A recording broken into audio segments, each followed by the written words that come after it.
कहानी का शीर्षक है लिफाफा।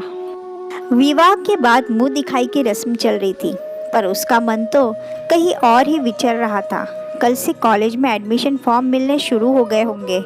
उसकी फ्रेंड्स तो ले भी आई होंगी। सबकी सब आगे की पढ़ाई करेंगी।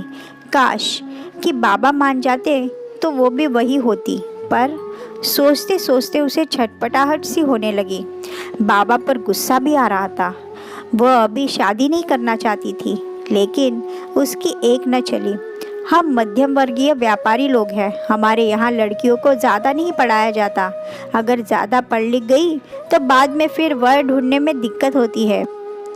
ये बाबा का कहना था और इसलिए 12वीं पास करते ही उसकी शादी तय कर दी गई। मम्मी असहाय थी। घर में उनकी एक न चलती। वह दिन भर रोती, दादी से भी छिरौरी करती, लेकिन वह भी ये कहकर हाथ खड़े कर देती कि तुम्हारे बाबा बड़े गुस्सैल और अड़ियल है, जो एक बार ठान ले तो करके रहते हैं। अब उनके सामने भला हमारी क्या बिसात। अंततः वह मन महसूस कर रह गई। ये लो बहू। तभी सासू माँ की आवाज़ सुनते ही वह चौंक पड़ी।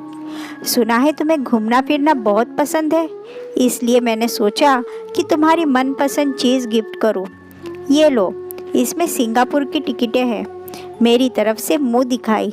मुस्कुराते हुए उन्होंने एक लिफाफा उसे पकड़ा दिया। लिफाफा पकड़ते हुए मन ही मन वह कुड़ गई। आपको क्या मालूम कि घूमने का नहीं, पढ़ने का मन करता है मेरा, पर वह तो कोई समझता ही नहीं। जी में आया कि उन्हें सुना दे, लेकिन वह कुछ नहीं कह पाई और दिल की बात दिल में ही लिए वह कमरे में आ गई। थोड़ी देर बाद ही बड़े बेमन से उसने लिफाफा खोला तो खुशी के मारे वह झूम उठी। ये क्या?